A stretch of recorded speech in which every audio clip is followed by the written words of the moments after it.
The morning sun filtered through the large windows of Maple Street Coffee, casting long shadows across the worn wooden floors that had seen countless conversations, first dates, and quiet moments of solitude. The familiar aroma of freshly ground coffee beans mixed with the sweet scent of cinnamon pastries created an atmosphere that usually felt welcoming and warm. But, on this particular Tuesday morning, the air felt different somehow, charged with an undercurrent of tension that would soon explode into something none of the patrons would ever forget. Sarah Martinez stood in line, her fingers nervously adjusting the sleeve of her lightweight cardigan. At 24, she carried herself with the quiet confidence of someone who had learned to navigate the world's judgments, but today felt different. Today, the weight of dozens of stares seemed heavier than usual. She had chosen to wear a sleeveless top beneath her open cardigan, and the intricate tattoo that wrapped around her right forearm was clearly visible. The design was beautiful and complex, featuring intertwined roses with thorns, military dog tags, and what appeared to be coordinates etched in elegant script. To most observers, it looked like typical body art, perhaps a tribute to a boyfriend or a decorative piece chosen for its aesthetic appeal.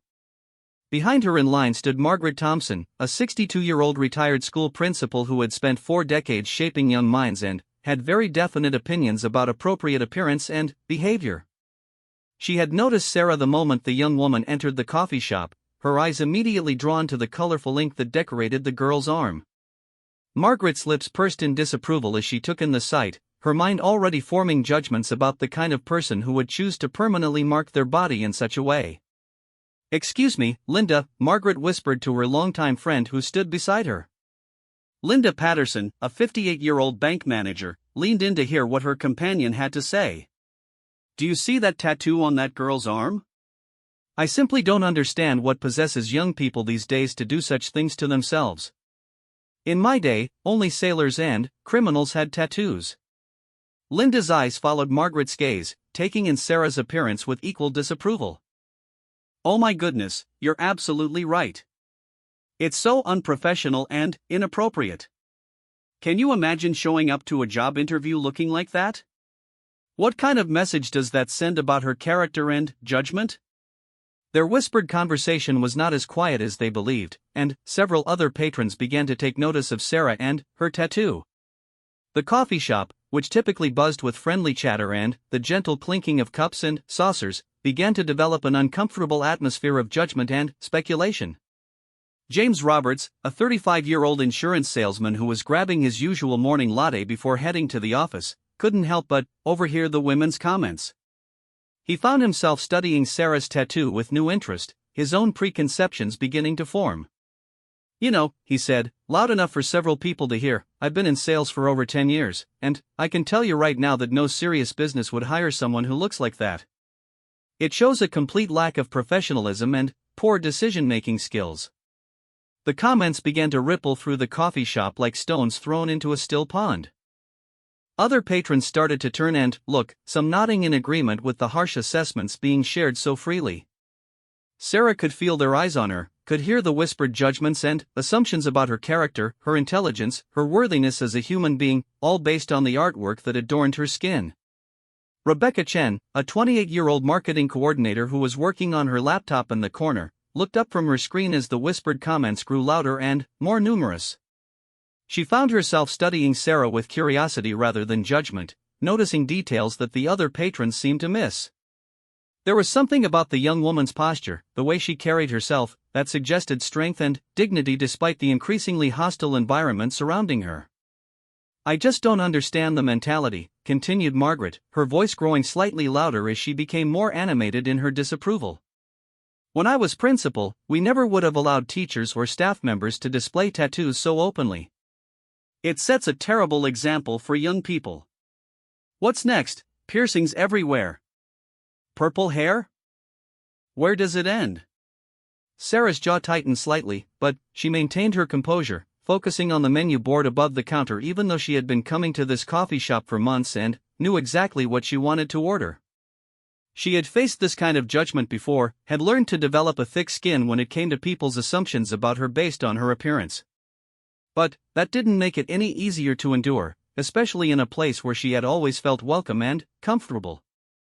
The barista, a 19-year-old college student named Tyler, had been watching the situation develop with growing discomfort. He had served Sarah many times before and had always found her to be polite, kind, and generous with her tips. He had even complimented her tattoo on previous occasions, noting the incredible detail and artistry that had gone into its creation. Tyler felt a growing anger at the way the other customers were treating her, but, as a young employee, he wasn't sure how to address the situation without potentially causing more trouble. Next in line, Tyler called out, hoping to move things along and diffuse some of the tension that was building in the coffee shop. Sarah stepped forward with a grateful smile, relieved to have something to focus on besides the continuing commentary about her appearance. "Good morning, Tyler," she said warmly. "Could I have a large coffee with cream and 2 sugars, and one of those blueberry muffins, please?" Her voice was steady and pleasant, betraying none of the discomfort she was feeling from the hostile attention she was receiving. "Absolutely," Tyler replied with a genuine smile. "That'll be $6.50. As Sarah reached for her wallet, Tyler couldn't help but notice the way her hands shook slightly, a small sign of the stress she was under despite her outward composure. While Sarah waited for her order, the whispered comments continued behind her, growing bolder and more cruel with each passing moment. Margaret had apparently decided that subtlety was no longer necessary and was now speaking in a voice that was clearly meant to be overheard. "It's just such a shame," Margaret declared, shaking her head dramatically. "A young woman like that, probably from a good family, and she goes and ruins her body with permanent markings like some kind of gang member or convict. Her poor parents must be absolutely mortified. I certainly would be if that were my daughter." Linda nodded vigorously in agreement. "You're absolutely right, Margaret. It's a sign of deeper problems, really. Poor impulse control, lack of respect for herself and others, probably involved with the wrong crowd. You can usually tell a lot about a person's character by the choices they make about their appearance." Several other patrons had begun to join in the conversation, each adding their own judgments and assumptions about Sarah's character, background, and life choices. The coffee shop had transformed from a peaceful morning gathering place into an impromptu tribunal where strangers felt entitled to pass judgment on a fellow human being based solely on their appearance. Dr. Patricia Williams, a 45-year-old pediatrician who had been quietly reading a medical journal while enjoying her breakfast, looked up from her reading with growing dismay at the behavior she was witnessing. She had always believed that educated, professional people should know better than to engage in such cruel and thoughtless behavior, but here she was, surrounded by what appeared to be respectable members of the community, all participating in the systematic humiliation of a young woman who had done nothing wrong except choose to express herself through body art. "You know what I think," added James Roberts, emboldened by the support he was receiving from the other patrons. "I think people who get tattoos like that are crying out for attention. They want to shock people, to rebel against normal society. Well, congratulations to her, she's certainly getting the attention she was looking for." Sarah's hands clenched slightly at her sides as she waited for Tyler to prepare her order, but she refused to turn around and confront her tormentors. She had learned long ago that engaging with people who had already made up their minds about her character was usually a waste of time and energy. Better to maintain her dignity and remove herself from the situation as quickly as possible. Rebecca Chen found herself growing increasingly uncomfortable with the behavior of her fellow patrons. As someone who worked in marketing and understood the power of perception and messaging, she recognized that what was happening was not just cruel but also deeply unfair. The mob mentality that was developing in the coffee shop reminded her of some of the worst aspects of human nature, the tendency to dehumanize others based on surface-level differences. "Here's your coffee and muffin," Tyler said gently, placing Sarah's order on the counter with obvious sympathy in his eyes. "Have a great day, Sarah." His use of her name was deliberate, a small attempt to humanize her in front of the crowd that seemed determined to reduce her to nothing more than a collection of stereotypes and assumptions. "Thank you so much, Tyler," Sarah replied with genuine warmth, grateful for his kindness in the midst of the hostility surrounding her. She picked up her order and turned to leave, steeling herself to walk past the group of people who had spent the last several minutes dissecting her character and finding it wanting. As she moved toward the door, Margaret's voice rose above the others with one final, particularly cruel observation. "Mark my words," the former principal declared with absolute certainty, a girl like that will never amount to anything in life. She's probably never held a real job, never made anything of herself. People who make choices like that usually end up as burdens on society." The words hit Sarah like physical blows, but she continued walking, her spine straight and her head held high. She had almost reached the door when it suddenly opened from the outside, admitting a distinguished-looking man in his early 60s. He was tall and imposing, with steel-gray hair and bearing that immediately commanded attention and respect. He wore an expensive-looking dark suit jacket, and there was something about his presence that caused conversations to quiet and people to instinctively straighten their posture. Colonel Michael Harrison, recently retired after 30 years of service in the United States Marine Corps, had stopped by Maple Street Coffee as part of his new morning routine. Since retiring 6 months earlier, he had been trying to establish civilian patterns and habits, and the coffee shop had become one of his favorite places to start the day. He immediately sensed the tension in the room, his trained eye taking in the dynamics at play with the instincts of someone who had spent decades reading people and situations.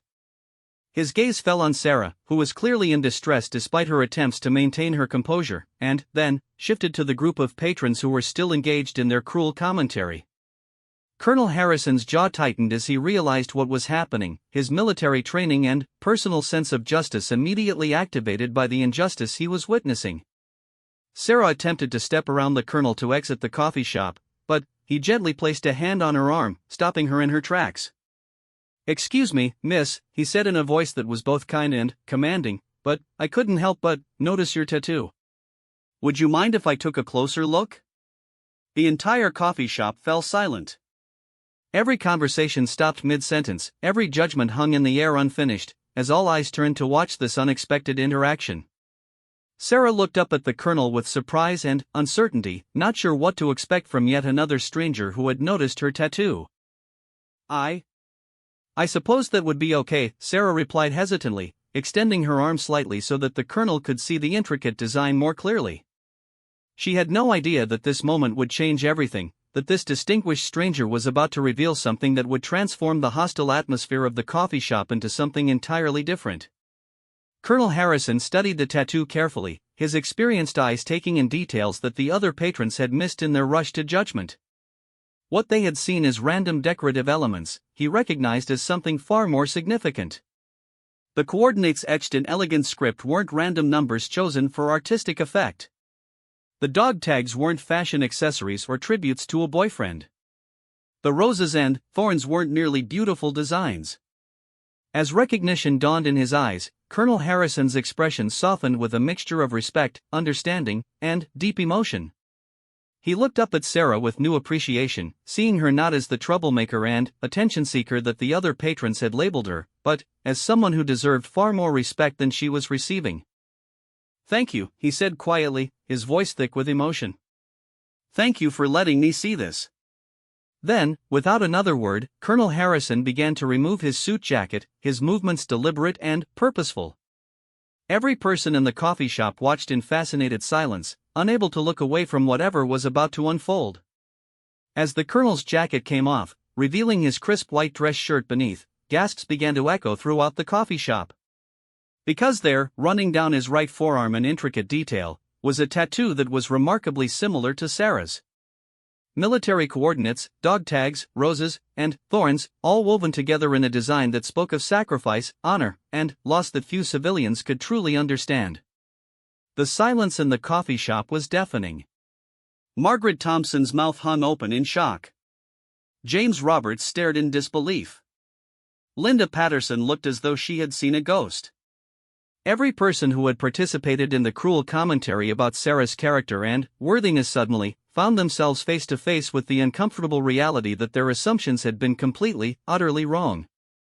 Colonel Harrison rolled up his sleeve further, revealing even more of his tattoo, and then spoke in a voice that carried the authority and gravitas of 3 decades of military service. "These coordinates," he said, pointing to the numbers etched into his skin, "mark the location where I lost 6 of my Marines in Afghanistan. These dog tags bear their names. These roses represent their lives, and these thorns represent the pain their families carry every day." He turned to Sarah with deep respect and continued, "I'm guessing your tattoo tells a similar story, doesn't it?"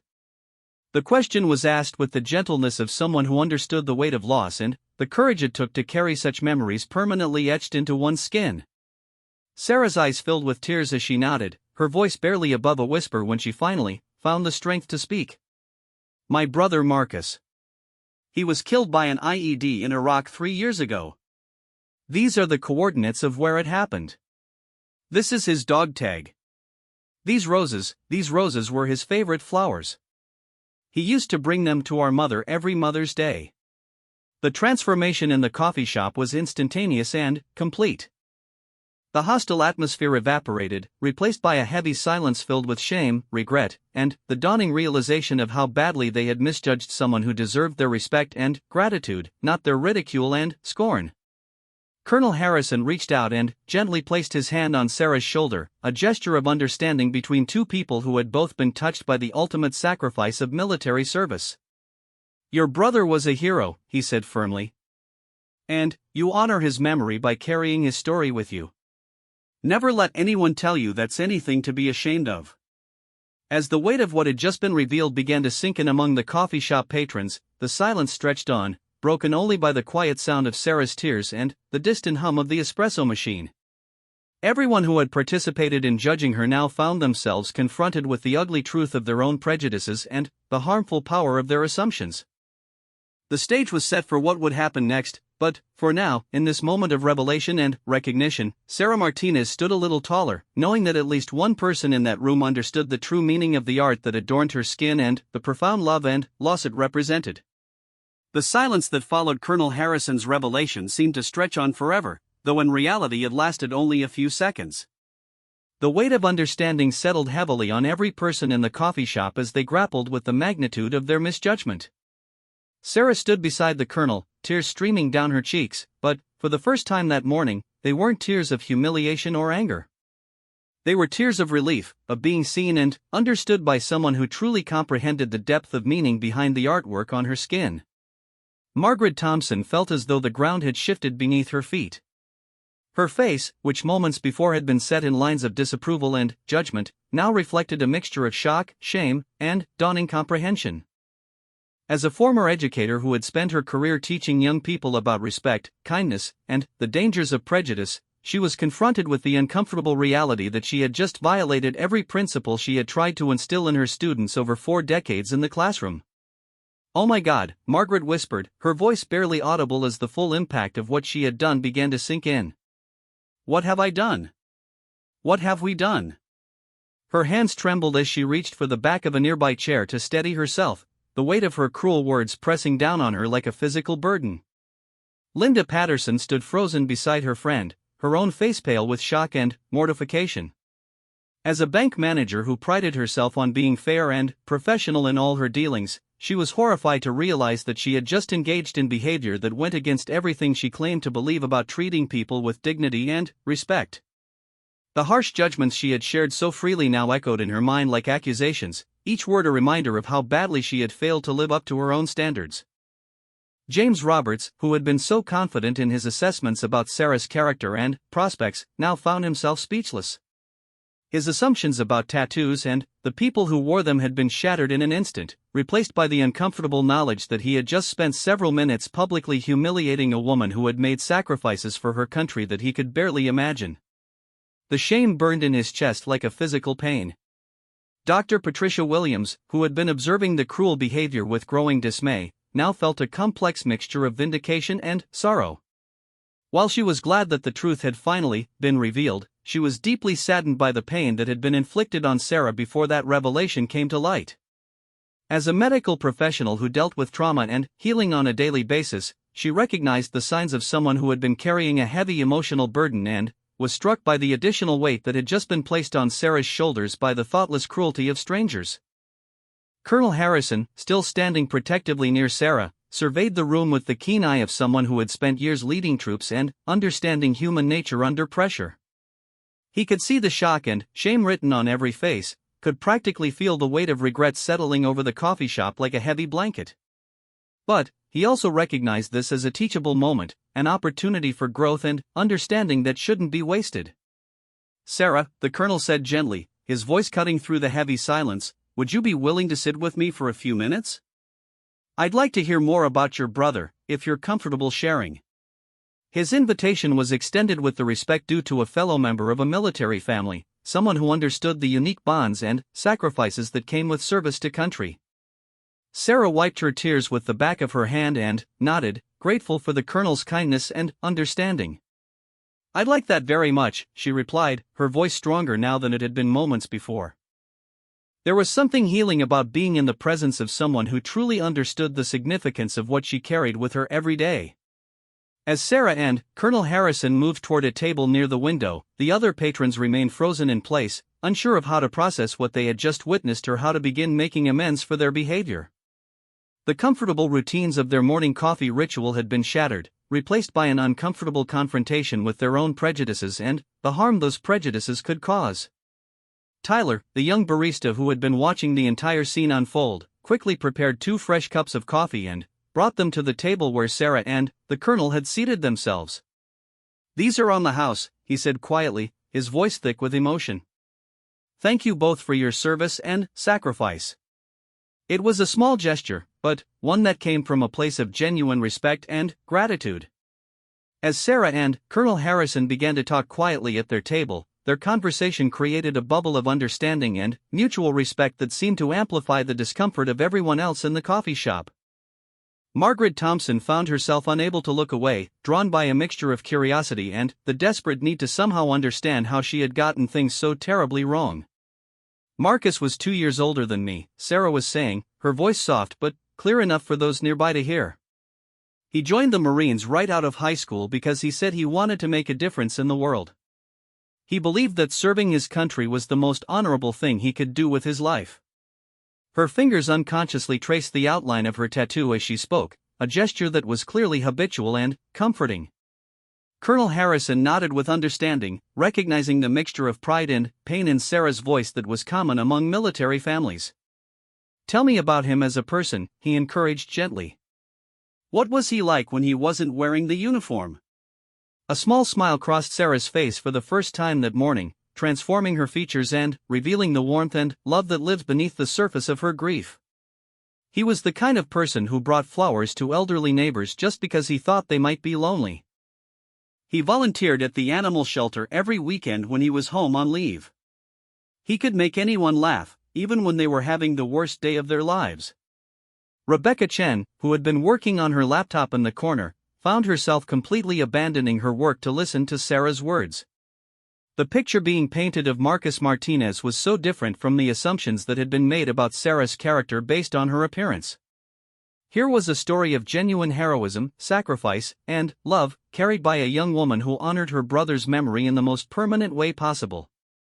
"He sounds like an exceptional Marine and an even better human being," Colonel Harrison said with sincere respect. "How did you decide to get the tattoo?"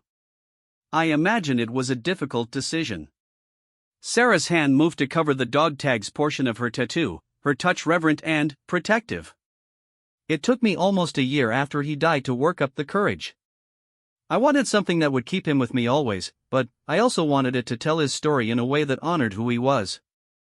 The coordinates marked the exact spot where he gave his life trying to save 3 other Marines who were trapped after the explosion. He could have stayed safe, but that wasn't who he was. The words hit Margaret Thompson like a physical blow. Here was a young woman who had chosen to permanently memorialize not just her brother's death, but his heroism, his sacrifice, and his dedication to protecting others. The tattoo that Margaret had dismissed as attention-seeking rebellion was actually a profound tribute to courage, love, and the ultimate sacrifice. The shame she felt was overwhelming. "The roses," Sarah continued, "were something special between us. When we were kids, Marcus would pick wildflowers for me whenever I was sad or scared. When he got older and went away to school, he'd send me pictures of flowers he found, with little notes about how they reminded him of me. After he joined the Marines, those pictures became even more precious because I knew how busy he was, but he never forgot to send them." Linda Patterson felt tears begin to well up in her eyes as she listened to this intimate portrait of sibling love and devotion. The professional concerns she had expressed about Sarah's employability now seemed not just irrelevant, but actively cruel. Here was someone who had turned her grief into a permanent reminder of love and sacrifice, and Linda had reduced it to nothing more than a barrier to employment. Colonel Harrison leaned forward slightly, his own eyes bright with unshed tears. And the thorns? They're not just decorative, are they? Sarah shook her head, her voice dropping to almost a whisper. The thorns represent the pain that never goes away. They're a reminder that love and loss are intertwined, that the depth of our grief is a measure of the depth of our love. Marcus always said that roses without thorns aren't really roses at all, just pretty flowers with no substance. He said the thorns make them real. The profound wisdom in those words struck every person in the coffee shop like a revelation. This wasn't just body art or youthful rebellion. This was philosophy, poetry, and profound understanding of the human experience made visible on human skin. Sarah had chosen to carry not just the memory of her brother, but the essence of his wisdom and his approach to life. Dr. Williams found herself thinking about all the patients she had treated over the years who had found different ways to cope with loss and trauma. She had seen people turn to destructive behaviors, others who shut down emotionally, and still others who found ways to transform their pain into something meaningful and healing. Sarah's tattoo represented the latter category, a visible symbol of someone who had taken devastating loss and transformed it into a permanent reminder of love, sacrifice, and the ongoing presence of someone who could never truly be gone. You know, Colonel Harrison said thoughtfully, I've served with thousands of Marines over the years, and I can tell you that the mark of a truly exceptional Marine isn't just their courage in battle, but the impact they have on the people they leave behind. Your brother clearly had that kind of impact on you. The way you honor his memory, the strength you show in carrying his story with you, that tells me everything I need to know about the kind of man he was. As their conversation continued, the atmosphere in the coffee shop began to shift subtly. The shame and discomfort that had initially paralyzed the other patrons was gradually being replaced by something else, something that might eventually grow into understanding and, perhaps even admiration. But, for now, most of them remained frozen in place, grappling with the magnitude of their misjudgment and unsure how to begin making amends. James Roberts, who had been so confident in his assessment of Sarah's employability and character, found himself thinking about his own life choices and the assumptions he made about others on a daily basis. As someone who worked in sales, he prided himself on being able to read people quickly and accurately, but this experience had shattered his confidence in his judgment. How many other people had he misjudged over the years? How many opportunities for understanding and connection had he missed because he was too quick to make assumptions based on surface appearances? Margaret Thompson, meanwhile, was experiencing something that felt like a complete upheaval of her worldview. As an educator, she had always believed that she was someone who looked deeper, who understood that every student had a story worth knowing and respecting. But, here she was, having just engaged in exactly the kind of superficial judgment and cruel behavior that she had spent her career trying to discourage in others. The hypocrisy was devastating. Rebecca Chen, who had been the only person in the coffee shop to reserve judgment, found herself deeply moved by Sarah's story and impressed by her strength and grace under pressure. As someone who worked in marketing and understood the power of perception and messaging, she was struck by how wrong everyone's initial perceptions had been and how much damage had been done by the collective rush to judgment. The young barista, Tyler, continued to observe the scene with a mixture of admiration for Sarah and the Colonel, and anger at the other customers who had treated her so poorly. As someone closer to Sarah's age, he had a better understanding of the complexity of his generation's relationship with body art and self-expression, but even he had not initially recognized the profound significance of Sarah's tattoo. Colonel Harrison glanced around the coffee shop, taking note of the various faces and expressions surrounding them. With the instincts of a leader who had spent years managing difficult situations and helping people learn from their mistakes, he recognized that this was a moment that could either end in continued shame and avoidance, or it could become a catalyst for growth, understanding, and positive change. Sarah, he said gently, I hope you know that the behavior you experienced here today doesn't reflect the true feelings of most Americans toward people like you and your brother. Most people, when they understand the real story, feel nothing but gratitude and respect for military families and the sacrifices they make. Sarah nodded, though her expression remained somewhat guarded. I know that, Colonel. But it still hurts when people make assumptions about who I am based on how I look, This tattoo isn't a fashion statement or a rebellious phase. It's the most important thing I carry with me every day. When people mock it or judge it, they're mocking my brother's memory and everything he died for. Those words hung in the air like an indictment, a clear statement of the harm that had been done not just to Sarah personally, but to the memory of a fallen hero and to the very ideals of respect and dignity that most of the coffee shop patrons claimed to believe in. The weight of that realization was crushing for those who had participated in the earlier mockery. As the conversation between Sarah and Colonel Harrison continued to unfold, it became clear that this was more than just a chance encounter between two people who shared an understanding of military sacrifice. This was a moment of reckoning, a confrontation with prejudice and assumption that would challenge everyone present to examine their own beliefs and behaviors more carefully. The stage was set for what would come next, but already the seeds of transformation had been planted. The question now was whether the other patrons in the coffee shop would find the courage to confront their own mistakes and try to make amends, or whether they would retreat into denial and defensiveness. Either way, none of them would ever forget this Tuesday morning when their assumptions were shattered and they were forced to confront the true cost of their casual cruelty. The morning sun had shifted position while Sarah and Colonel Harrison continued their conversation, now casting different patterns of light and shadow across the coffee shop floor. The atmosphere remained heavy with unspoken regret and the lingering echo of cruel words that could never be taken back. Several of the patrons who had participated in judging Sarah found themselves unable to leave, held in place by a combination of morbid fascination and the growing recognition that they had witnessed something profound that demanded a response.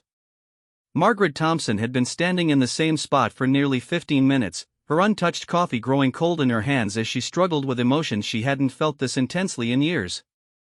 The shame was overwhelming, but beneath it was something else, something that felt almost like an awakening. As a former educator, she had always prided herself on being someone who could recognize potential and worth in young people that others might overlook. Yet here she was, having failed spectacularly at the very thing she considered her greatest strength. Finally, gathering every ounce of courage she possessed, Margaret Thompson began to walk slowly toward the table where Sarah and Colonel Harrison sat. Her steps were hesitant, uncertain, like those of someone approaching a precipice from which there might be no return. Every eye in the coffee shop followed her movement, sensing that whatever was about to happen would be significant. "Excuse me," Margaret said quietly when she reached their table, her voice trembling with emotion. "I'm sorry to interrupt, but I need to say something." She looked directly at Sarah, her eyes bright with unshed tears. "My name is Margaret Thompson, and I owe you the most sincere apology of my life." Sarah looked up at the older woman with surprise, recognizing her as one of the most vocal critics from earlier. There was wariness in her expression, but also a flicker of curiosity about what Margaret might say. "I was a high school principal for 40 years, Margaret continued, her voice growing stronger despite her obvious distress. "I spent my entire career trying to teach young people about the dangers of prejudice, about the importance of looking beyond surface appearances to see the person underneath. I preached tolerance, understanding, and the value of giving everyone a chance to show their true character." She paused, struggling to find the right words to express the magnitude of her failure. "And yet, this morning, I failed every lesson I ever tried to teach. I looked at your tattoo and made assumptions about your character, your background, your worth as a human being. I spoke about you as if you weren't even here, as if you didn't deserve basic human dignity and respect." Sarah's expression softened slightly, though she remained cautious. Colonel Harrison watched the exchange with the keen attention of someone who understood that this moment could either lead to genuine healing or could cause additional harm if handled poorly. "But that's not the worst part," Margaret continued, her voice now thick with emotion. "The worst part is that when I learned the truth about your tattoo, about your brother's sacrifice and your loss, I realized that I had just spent several minutes mocking the memory of a genuine American hero. I had dismissed and diminished someone who died serving his country, and I had caused pain to a family member who honors his memory every single day." The words hung in the air with devastating clarity. Margaret's acknowledgement of her behavior was complete and unflinching, leaving no room for excuses or justifications. Several other patrons who had participated in the earlier mockery felt the weight of her words like physical blows, recognizing their own behavior reflected in her confession. I don't know if you can forgive me, Margaret said, tears now flowing freely down her cheeks. I don't know if I deserve forgiveness. But I want you to know that I will never forget this morning, and I will spend the rest of my life trying to be better than I was today. Sarah stared at Margaret for a long moment, processing the sincerity and depth of the older woman's remorse. Finally, she spoke, her voice quiet but clear. Mrs. Thompson, I appreciate your apology. I really do. But what hurts the most isn't just that you judged me. It's that you and the others felt so comfortable doing it publicly, as if I wasn't even a real person worthy of consideration. The observation was devastating in its accuracy. Margaret felt it like a knife to her chest, recognizing the truth of what Sarah was saying. The casual cruelty, the public humiliation, the complete dehumanization, all of it had been done without any apparent concern for Sarah's feelings or dignity. Colonel Harrison leaned forward slightly, his military bearing evident as he prepared to speak. Mrs. Thompson, I can see that your regret is genuine, and that means something. But Sarah is right about the deeper issue here. What happened this morning wasn't just a mistake or a moment of poor judgment. It was a systematic assault on the dignity of someone who deserves our respect and gratitude. Margaret nodded through her tears, accepting the Colonel's assessment without argument. You're absolutely right, Colonel. There's no excuse for what I did, what we all did. I just hope that somehow, someway, I can find a way to make amends. As Margaret spoke, Linda Patterson approached the table with obvious reluctance and deep shame written across her features. Her hand shook as she clutched her purse, and her voice was barely audible when she finally spoke. Sarah, I was just as wrong as Margaret, Linda said, her voice breaking. Maybe even worse, because I should know better. I work in banking, where we're supposed to judge people on their character and their actions, not their appearance. But this morning I did exactly the opposite. She took a shaky breath before continuing. I said terrible things about your prospects, about your character, about your worthiness. I spoke about you as if having a tattoo made you somehow less valuable as a human being. I was wrong, and I'm ashamed, and I'm sorry. Dr. Patricia Williams, who had been observing the entire morning with growing dismay, finally stood up from her table and approached the group. As a medical professional who dealt with trauma and healing on a daily basis, she felt compelled to speak not just about the morning's events, but about the broader implications of what had occurred. I'm Dr. Williams, she said, addressing Sarah directly. I didn't participate in the commentary about your tattoo, but I also didn't speak up when I should have. As someone who works with trauma patients and military families, I should have recognized the significance of your tattoo immediately. My silence was its own form of complicity. She paused, looking around at the assembled group. What happened here this morning isn't just about individual prejudices or mistakes. It's about our collective failure as a society to truly honor and understand the sacrifices made by military families. We talk about supporting our troops, but when faced with the reality of what that sacrifice looks like, we reduce it to stereotypes and judgments. James Roberts, who had been hanging back near his original spot in line, finally found the courage to approach the table. His face was pale, and his usual confidence was completely absent as he struggled to find words adequate to express his regret. Sarah, I said some horrible things about you this morning, he began, his voice tight with shame.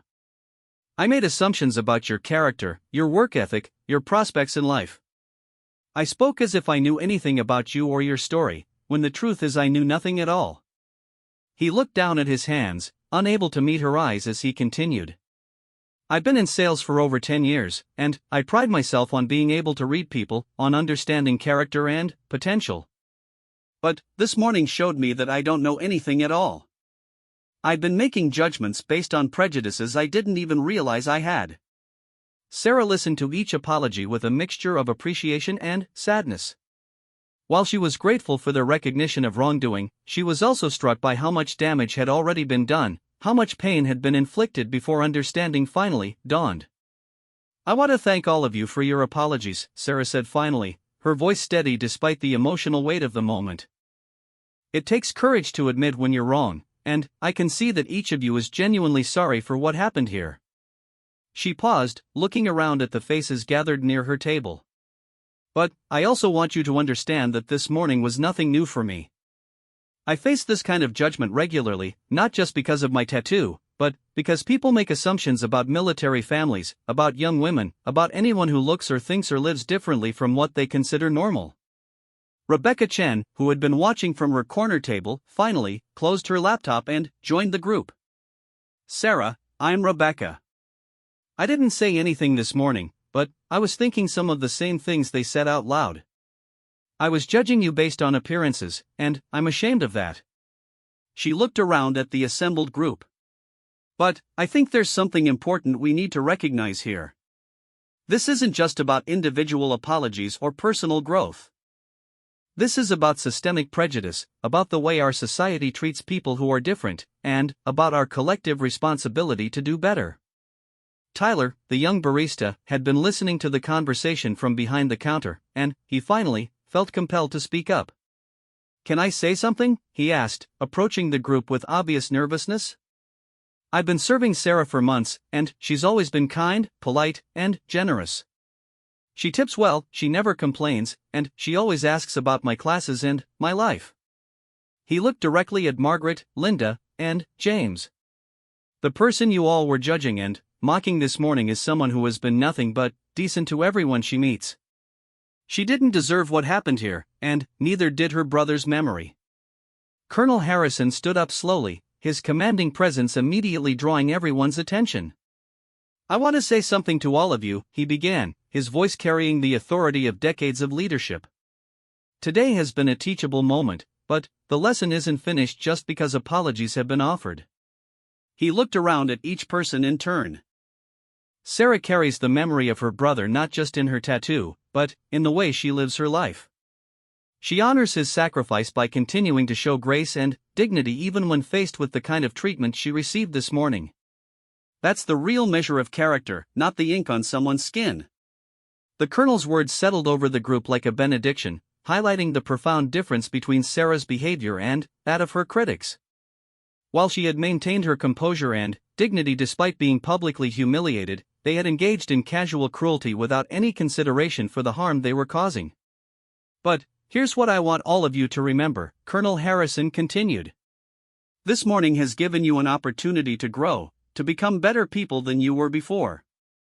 The question now is what you're going to do with that opportunity." Margaret Thompson wiped her eyes and looked directly at Sarah.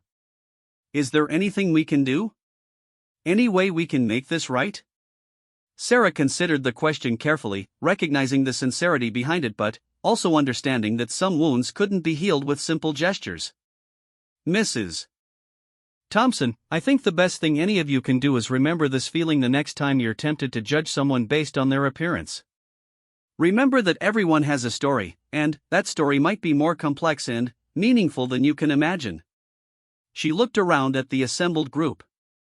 "And maybe, if you really want to make amends, think about supporting organizations that help military families. There are a lot of people like me out there, carrying loss and honoring sacrifice in their own ways. They could use understanding and support instead of judgment and ridicule." Dr. Williams nodded thoughtfully. "That's exactly right. There are concrete ways we can channel this experience into positive action. Veteran support organizations, military family assistance programs, grief counseling services. All of these exist because people like your brother make sacrifices that affect entire families and communities." As the impromptu gathering began to wind down, each person was left to process what they had experienced and learned.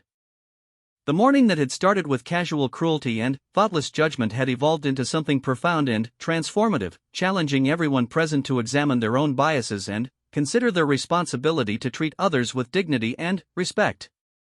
Sarah finished her coffee, which had long since grown cold, and prepared to leave.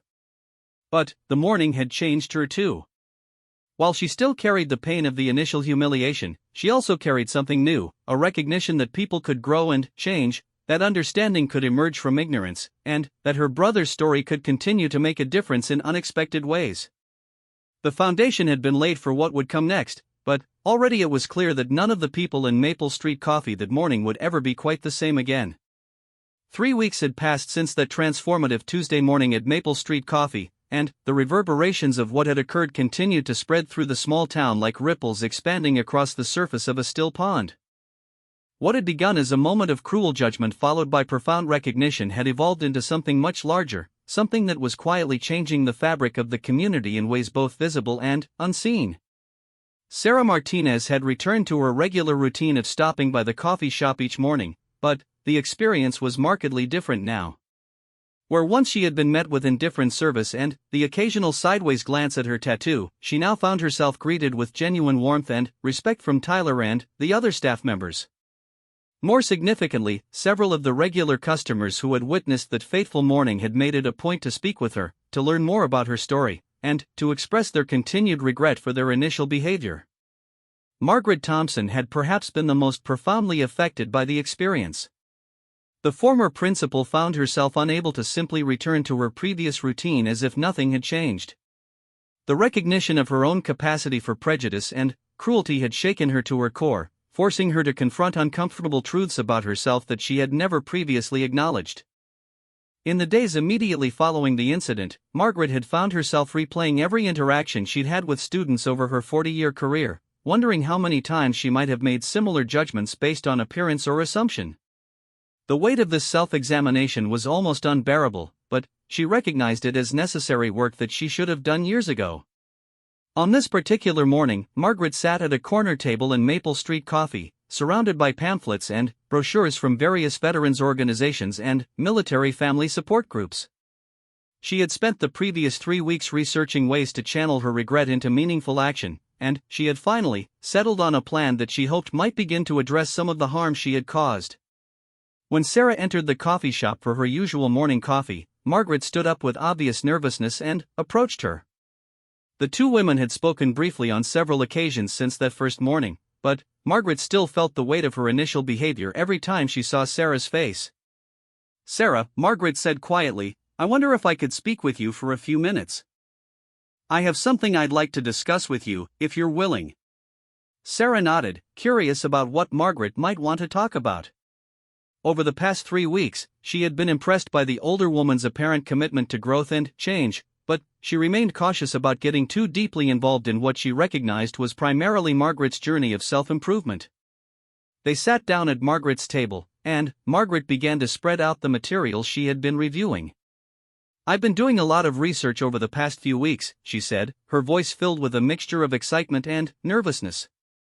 "I've been learning about organizations that support military families, veteran services, grief counseling for families who have lost service members, and educational programs about military sacrifice." Sarah looked over the materials with interest, recognizing several organizations that had helped her family in the difficult months following Marcus's death. "These are all excellent organizations," she said.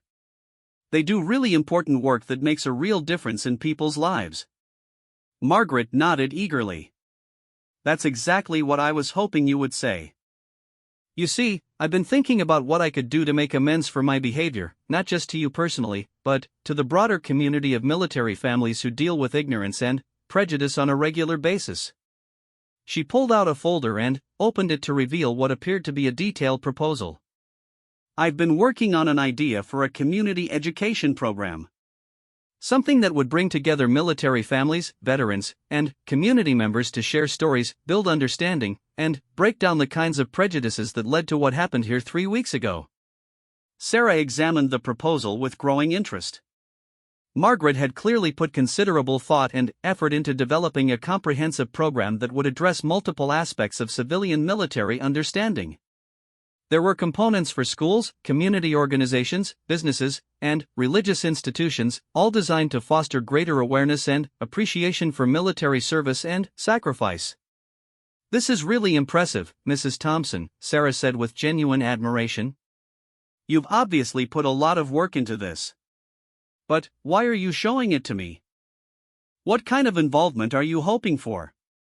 Margaret took a deep breath, clearly nervous about what she was about to ask. "Sarah, I was hoping you might consider partnering with me on this project. Your perspective as a military family member, your ability to articulate the real impact of prejudice and misunderstanding, your brother's story, all of that would be invaluable in making this program effective." Sarah leaned back in her chair, considering the proposal carefully. The idea had merit, and she could see how such a program might help prevent other military families from experiencing the kind of treatment she had received. But she was also aware of the emotional toll that sharing Marcus's story repeatedly might take on her. "I appreciate you thinking of me for this," Sarah said thoughtfully. "And I think the program itself is a wonderful idea. But I need to ask you something directly. Is this about genuine change and education, or is this about easing your guilt over what happened here 3 weeks ago?" Margaret's face flushed slightly, but she didn't look away or try to deflect the question. "If I'm being completely honest, it started as both," she admitted. "The guilt I feel over my behavior is overwhelming, and I desperately want to find a way to make amends. But the more research I've done, the more I've learned about the real challenges facing military families, the more I've come to understand that this is about something much bigger than my personal guilt." She gestured to the materials spread across the table. "These organizations, these support groups, these educational programs, they exist because there's a real need for them. That need didn't start with what I did to you 3 weeks ago, and it won't end if I find a way to feel better about myself. There are thousands of families dealing with loss, with prejudice, with misunderstanding, and they need support whether I feel guilty or not." Sarah found herself impressed by Margaret's honesty and her apparent growth over the past 3 weeks. The woman sitting across from her seemed genuinely transformed from the person who had made such cruel judgments about her character and worth.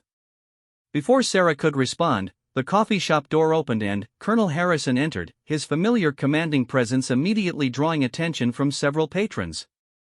He had also become a regular at Maple Street Coffee since that fateful morning, finding that the community that had developed around the incident provided him with a sense of purpose and connection that he had been missing since his retirement. "Colonel Harrison," Margaret called out, waving him over to their table. "Perfect timing. I was just showing Sarah the proposal we discussed yesterday." Colonel Harrison approached with a smile, carrying his usual black coffee. Over the past 3 weeks, he and Margaret had developed an unlikely partnership, bonding over their shared commitment to transforming the morning's negative experience into something positive and meaningful. "Sarah," the colonel said warmly as he sat down, "I hope Margaret has explained how much we could use your insight and experience in making this program effective. We've talked to several veterans organizations, and they're all excited about the potential for community education, but they've emphasized that having active military family members involved is crucial for authenticity and impact." Sarah looked between Margaret and Colonel Harrison, recognizing the genuine partnership that had developed between them and appreciating their commitment to addressing the broader issues that her experience had highlighted. But she also felt the weight of being asked to make Marcus's story, and her own grief, into educational tools for community improvement. "I need to think about this," Sarah said carefully. "Sharing Marcus's story isn't easy for me, and I worry about turning his sacrifice into a teaching moment for people who should already know better than to judge others based on appearances." Margaret's face fell slightly, but she nodded with understanding. "Of course, Sarah. Take all the time you need. And please know that if you decide not to participate, we'll completely understand and respect your decision." Colonel Harrison leaned forward with the gentle authority that had served him well in managing difficult situations throughout his military career. "Sarah, let me ask you something. When you got that tattoo, what did you hope it would accomplish?" Sarah thought about the question for a moment before answering. "I wanted to keep Marcus with me always. I wanted his story to continue being part of the world, even though he couldn't tell it himself anymore." "And has it accomplished that?" the colonel asked gently. "Yes," Sarah said without hesitation. "Every person who asks about my tattoo gets to hear about Marcus, about who he was and what he did. In a way, he's still making a difference in people's lives." Colonel Harrison nodded. "That's exactly what this education program would do, but on a much larger scale. Instead of reaching one person at a time when they happen to notice your tattoo, we could reach entire communities with stories like Marcus's. We could help prevent other military families from experiencing what you went through here 3 weeks ago." The appeal was compelling, but Sarah still felt uncertain about the personal cost of such involvement. As if reading her thoughts, Margaret spoke up again. "Sarah, I want to be very clear about something. This program isn't about you carrying the entire burden of education and awareness. There are dozens of military families in this region who have stories to tell, experiences to share. You would be one voice among many, and you could control exactly how much or how little you wanted to participate. Dr. Patricia Williams, who had been sitting at her usual table reading medical journals, approached the group with obvious interest. Over the past 3 weeks, she had been following the developments stemming from that first morning with professional curiosity and personal investment. "I'm sorry to interrupt," Dr. Williams said, "but I couldn't help overhearing your conversation about community education. As someone who works with trauma patients and military families in my practice, I wanted to offer my support for what you're trying to accomplish." She looked directly at Sarah. "I know you're concerned about the emotional toll of sharing your story repeatedly, and that's a valid concern. But I also want you to know that there's significant research showing that telling our stories, particularly stories of loss and resilience, can be healing for both the storyteller and the audience."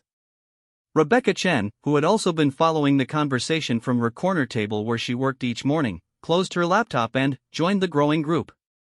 "As someone who works in marketing and communications," she said, "I'd like to offer my professional services to help develop materials and messaging for this program, if you decide to move forward with it."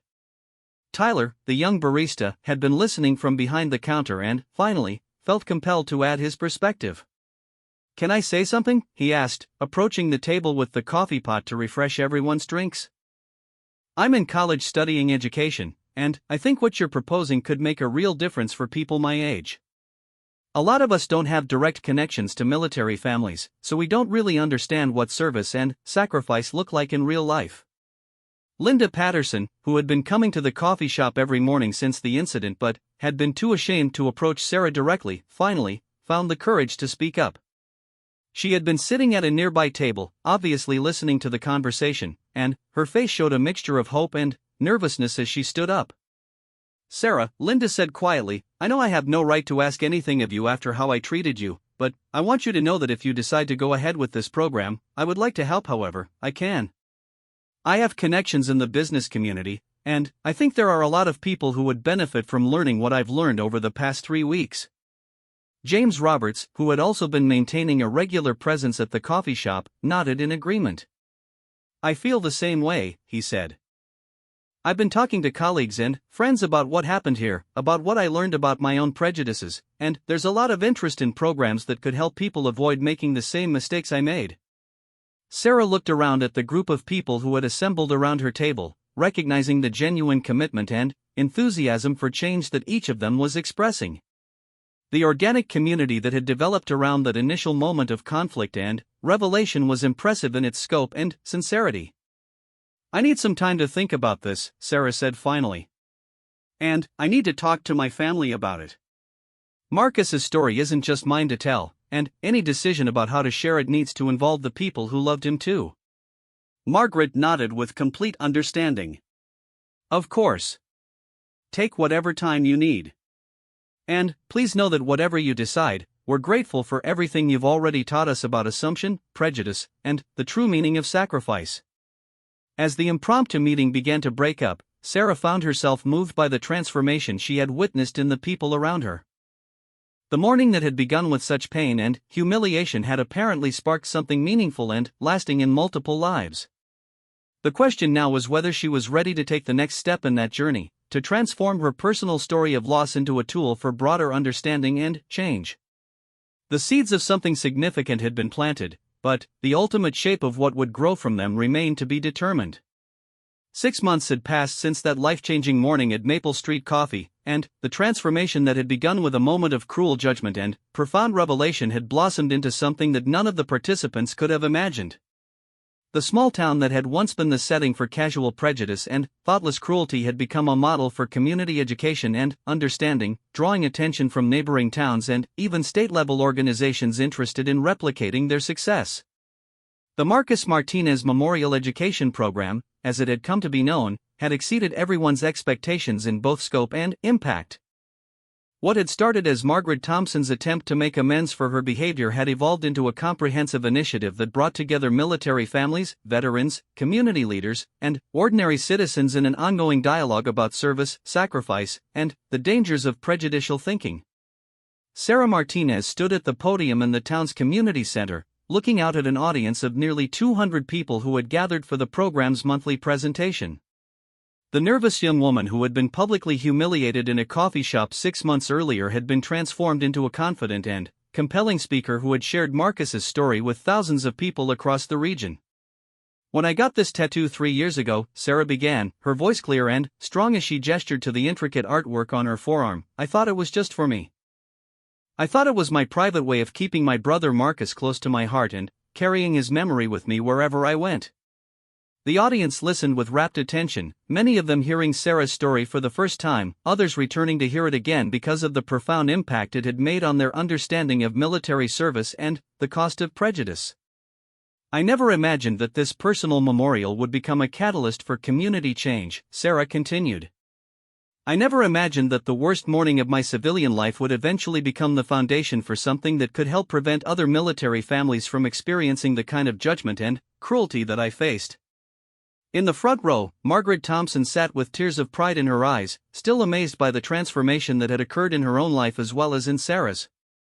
The former principal had discovered a new sense of purpose in her retirement, channeling her decades of educational experience into developing curriculum and training materials that helped people recognize and overcome their unconscious biases. Beside Margaret sat Colonel Harrison, now serving as the program's military advisor and one of Sarah's closest collaborators. The retired Marine had found that his involvement in the education initiative had given him a sense of mission and community connection that had been missing from his civilian life. His military experience and natural leadership abilities had been invaluable in organizing the program's structure and establishing relationships with veterans organizations throughout the state. Dr. Patricia Williams occupied a seat in the second row, having become the program's consultant on trauma and healing. Her medical expertise had been crucial in developing protocols for sharing difficult stories in ways that promoted healing rather than re-traumatization, both for the storytellers and for audience members who might have their own experiences with loss and grief. Rebecca Chen, who had initially offered her marketing skills to help with the program's development, had become its full-time coordinator, leaving her previous job to dedicate herself entirely to expanding the initiative's reach and impact. Her professional background in communications had been essential in developing materials that effectively conveyed complex emotional and social concepts to diverse audiences. "The morning that changed everything for me started with assumptions," Sarah continued from the podium. "People looked at my tattoo and decided they knew everything they needed to know about my character, my background, my worth as a human being. They felt comfortable making public judgments about a stranger based on nothing more than the art on my skin." She paused, looking around the audience to make eye contact with as many people as possible. "But here's what I've learned over the past 6 months of sharing this story. Every single person who participated in judging me that morning was a good person who had simply never been challenged to think deeply about their assumptions and prejudices." In the audience, Linda Patterson and James Roberts sat together, having become unlikely friends bonded by their shared experience of growth and transformation. Both had become regular volunteers with the program, using their business connections to expand its reach into corporate and professional communities. Tyler, the young barista who had witnessed the original incident, was now a college senior completing his education degree with a focus on social justice and inclusive education. He had written his senior thesis on the Marcus Martinez Memorial Education Program and its impact on community dialogue about prejudice and military family support. "The beautiful thing about that terrible morning," Sarah continued, "was that it proved that people can change, that understanding can replace ignorance, that cruelty can be transformed into compassion when people are given the opportunity and the motivation to grow." The program had indeed grown far beyond anyone's initial expectations. What had started as a local initiative had attracted attention from state educators, military leaders, and social justice organizations. The curriculum developed by Margaret and her team was now being used in schools across 3 states, helping young people develop critical thinking skills about assumptions and stereotypes. The monthly community presentations had become so popular that they had outgrown the coffee shop where it all began and now required the town's largest venue to accommodate the crowds. People drove from neighboring towns to hear the presentations, and several other communities had requested assistance in developing their own versions of the program. But the most important thing this experience has taught me, Sarah said, her voice growing more emotional, is that Marcus's story doesn't end with his death. Every person who hears about his sacrifice, every person who learns to look beyond surface appearances because of what happened to me, every act of kindness and understanding that grows out of our shared experience, that's Marcus continuing to make a difference in the world. The impact on individual lives had been equally profound. Margaret Thompson had become a sought-after speaker on unconscious bias and the power of personal transformation.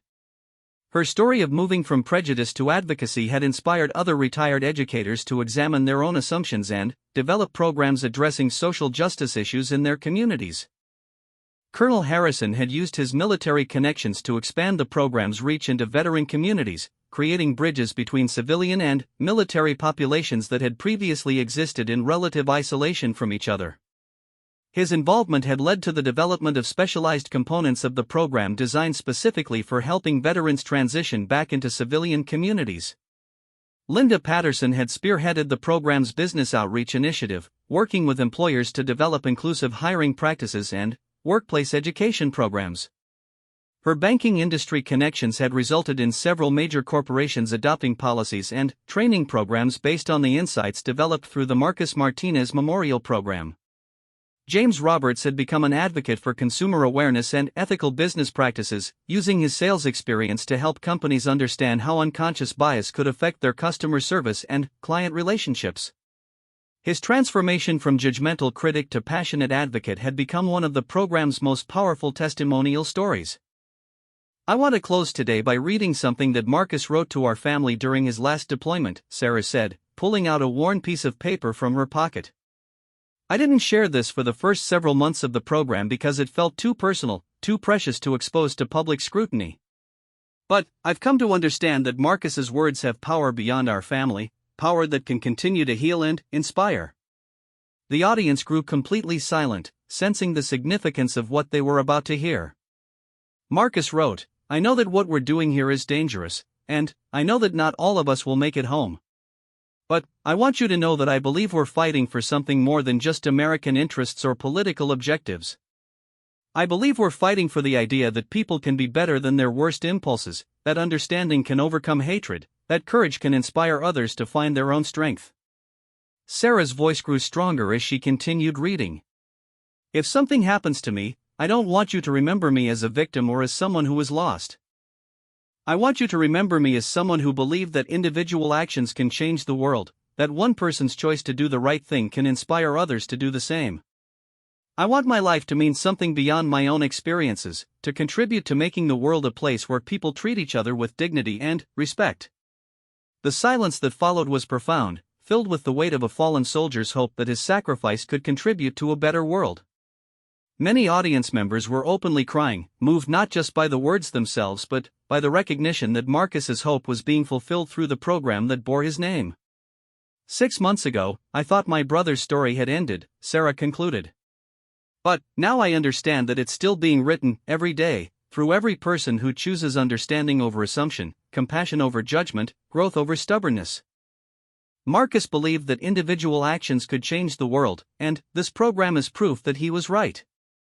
As Sarah stepped down from the podium to thunderous applause, she was immediately surrounded by audience members who wanted to share their own stories, ask questions, or simply express their gratitude for what they had learned. The community center buzzed with conversations as people connected with each other and with the presenters, creating the kind of authentic human interaction that had become the program's trademark. Margaret Thompson approached Sarah with her usual mixture of gratitude and amazement. "I still can't believe how far we've come," she said, shaking her head in wonder. 6 months ago, I was a bitter, judgmental woman who thought she knew everything she needed to know about people based on their appearance. Now I feel like I'm finally living up to the ideals I claimed to believe in throughout my teaching career." Colonel Harrison joined them, his expression reflecting the deep satisfaction of someone who had found meaningful purpose in civilian life. The Defense Department has contacted me about developing a version of this program for military bases, he said with excitement. They want to use it to help service members and their families better understand and navigate civilian communities when they transition back home. Dr. Williams approached the group with her usual professional enthusiasm. The research data we're collecting is extraordinary, she said. We're seeing measurable changes in attitudes, behavior, and community cohesion among program participants. Several universities want to study our model for potential application in other contexts. Rebecca Chen, who had been coordinating media interviews for the past hour, finally made her way over to the group. We've got requests from 4 more states for consultation on developing similar programs, she reported. And there's a National Education Foundation that wants to provide funding for a pilot program in urban areas. As the evening wound down and the community center began to empty, Sarah found herself standing with the core group of people who had become her extended family over the past 6 months. Looking around at their faces, she could see the profound changes that had occurred in each of them, transformations that had grown out of that terrible morning but had evolved into something beautiful and meaningful. You know, Sarah said thoughtfully, I used to think that the worst thing that could happen to me would be people misunderstanding Marcus's tattoo, reducing his sacrifice to some kind of decorative body art or rebellious statement. She paused, running her fingers over the familiar contours of the memorial that adorned her arm. But now I realize that the worst thing would have been if that misunderstanding had remained just that, just ignorance without any opportunity for growth or change. What happened 6 months ago was terrible, but what it led to has been extraordinary. Margaret Thompson nodded with deep understanding. I spent 40 years thinking I was teaching young people about prejudice and assumption, but I never really understood what those concepts meant until I confronted my own capacity for both. This program has taught me more about human nature and the potential for growth than 4 decades in education ever did. Colonel Harrison placed his hand on Sarah's shoulder with the gentle respect that had characterized their relationship from that first morning. Your brother would be proud, he said simply. Not just of the program and its success, but of the woman you've become through this process. You've taken his belief in the power of individual action and turned it into a living reality. As they prepared to leave the community center, Sarah looked around one more time at the space where hundreds of people had gathered to learn about understanding, compassion, and the dangers of prejudicial thinking. Tomorrow there would be more presentations, more opportunities to share Marcus's story and its lessons, more chances to prevent other families from experiencing the kind of pain she had endured. The tattoo on her arm remained unchanged, the same intricate memorial to loss and love that it had always been. But its meaning had expanded far beyond her original intention. What had begun as a private tribute to a fallen brother had become a public symbol of hope, transformation, and the infinite potential for human growth and understanding. As Sarah walked out into the evening air, surrounded by people who had become family through shared commitment to something larger than themselves, she carried with her the knowledge that Marcus's story was still being written, still making a difference, still inspiring people to be better than their worst impulses and to choose compassion over judgment. The morning that had started with ridicule and ended with recognition had become the foundation for something that would continue long after all of them were gone, a living memorial to the idea that individual actions really could change the world, one heart and mind at a time. Sometimes the most powerful moments happen when we least expect them. Sometimes a single gesture can silence a room full of judgment and transform ridicule into respect. Sometimes the person we underestimate carries stories that would humble us all. This is what happened on an ordinary Tuesday morning in a small-town coffee shop, when strangers thought they knew everything about a young woman based on the ink on her skin. They had no idea that within minutes, their assumptions would crumble, their whispers would turn to stunned silence, and they would witness something that would stay with them forever. Because sometimes, the most unlikely people carry the most extraordinary truths.